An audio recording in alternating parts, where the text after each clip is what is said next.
Assalamualaikum warahmatullahi wabarakatuh.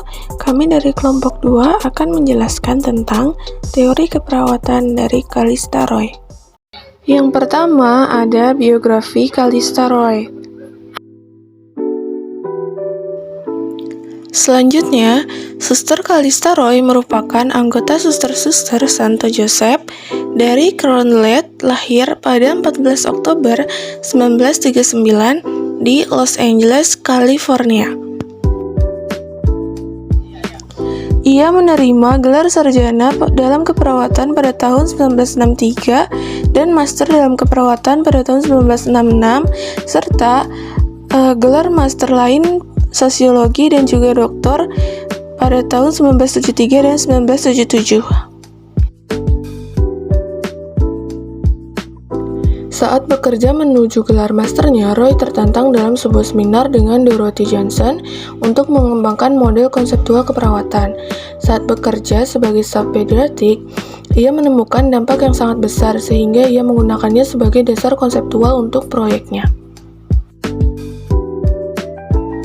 Model adaptasi Roy pertama kali dipresentasikan dalam literatur dalam sebuah artikel yang diterbitkan di Nursing Outlook pada tahun 1970.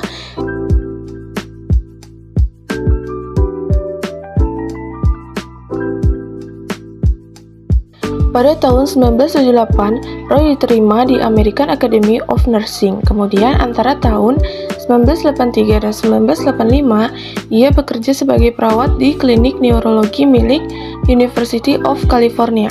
Bertahun-tahun kemudian, pada tahun 1911, ia menjadi pendiri riset yang mengadopsi nama Roy Adaptation Association. Sudah di abad baru, khususnya pada 2007, Roy diakui sebagai legenda hidup oleh American Academy of Nursing. Penelitian terbarunya difokuskan kepada efek intervensi dalam pemulihan kemampuan kognitif setelah cedera kepala ringan. Sebenarnya, model yang disajikan oleh Callista Roy ini adalah model para ahli disebut meta-teori. Ini berarti bahwa itu berdasarkan pada teori-teori sebelumnya. Dalam hal ini, ia menggunakan teori sistem umum A, Rapoport, dan teori adaptasi Harry-Harrison. Callista Roy menegaskan bahwa manusia berada dalam penyakit kesehatan yang disebut dengan kontinuen. Poin itu tidak tetap, tetapi kadang-kadang dapat menyebabkan kesehatan dan pada orang lain menjadi penyakit. Semuanya akan tergantung pada kemampuan orang tersebut menanggapi rangsangan yang berasal dari lingkungan. Jika reaksi Anda positif, itu akan mendekati kondisi kesehatan. Jika itu terjadi sebaliknya, itu akan membuat Anda sakit. Ahli teori juga menyatakan bahwa kesehatan dapat dimodifikasi oleh beberapa jenis rangsangan. Yang pertama, stimulus fokus, yaitu perubahan mendadak yang harus dihadapi. Yang kedua, stimulus kontekstual, yaitu semua yang hadir dalam proses seperti suhu dan sekitar. Yang ketiga, ada rangsangan residual, yaitu pandangan yang mengarah pada keyakinan yang kita miliki dari pengalaman sebelumnya. Mengarah pada keyakinannya yang kita miliki dari pengalaman sebelumnya. Terlepas dari sejumlah besar artikel yang telah diterbitkan penulis selama bertahun-tahun, bibliografinya yang paling penting adalah sebagai berikut. Yang pertama, Roy C. 2009, yaitu penilaian dan model adaptasi Roy. Yang kedua, Roy C. 2008, yaitu kesulitan dan teori gambaran Roy. Yang ketiga, Whitmore R. dan Roy C. 2002, yang berjudul beradaptasi dengan diabetes mellitus sintesis teori. Bagaimana teori adaptasi Callista Roy? Teori adaptasi Callista Roy merupakan model keperawatan yang menguraikan bagaimana individu mampu meningkatkan kesehatan dengan cara mempertahankan perilaku adaptif serta mampu merubah perilaku yang inadaptif. Menurut Tomei dan Eligut 2007, penerapan teori adaptasi Callista Roy ini akan membantu seseorang beradaptasi terhadap perubahan kebutuhan fisiologis, konsep diri, fungsi peran, dan interdependensi selama sehat dan sakit. Pendekatan asuhan keperawatan dengan menggunakan pendekatan teori adaptasi Callista Roy dipandang sangat ideal untuk diterapkan dalam memberikan pelayanan asuhan keperawatan profesional. Pendekatan teori adaptasi Kalistaroy diterapkan dalam memberikan pelayanan asuhan keperawatan profesional, terutama pada pasien dengan penyakit kronis yang memerlukan adaptasi panjang terhadap perubahan status kesehatannya. Kalistaroy menjelaskan bahwa perilaku dapat mempengaruhi kekambuhan penyakit. Pelaksanaan terjadi pada klien yang mempengaruhi klien mencapai kesembuhan yang optimal. Semua faktor perilaku itu harus dipertimbangkan. Faktor perilaku yang harus dipertimbangkan itu termasuk seperti faktor keturunan, tingkat pengetahuan, dan pola hidup.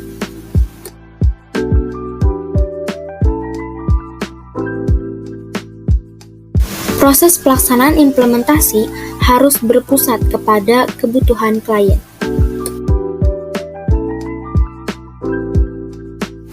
Faktor-faktor lain yang mempengaruhi kebutuhan keperawatan yaitu seperti strategi implementasi keperawatan dan kegiatan komunikasi.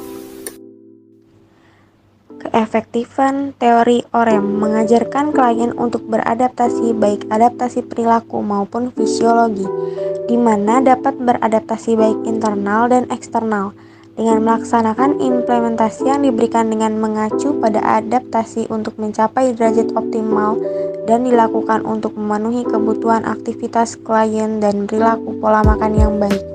Lebih memfokuskan untuk mencoba mengubah perilaku klien dalam mengatasi masalah.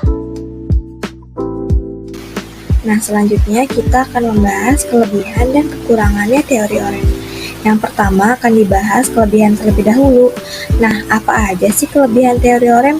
Simak baik-baik ya. Nah, kelebihannya ada 3 nih. Yang pertama, perawat dapat mengkaji respon pasien. Yang kedua, perawat dapat mengkaji stresor pasien. Dan yang ketiga, perawat dapat memahami hal yang menyebabkan stresor.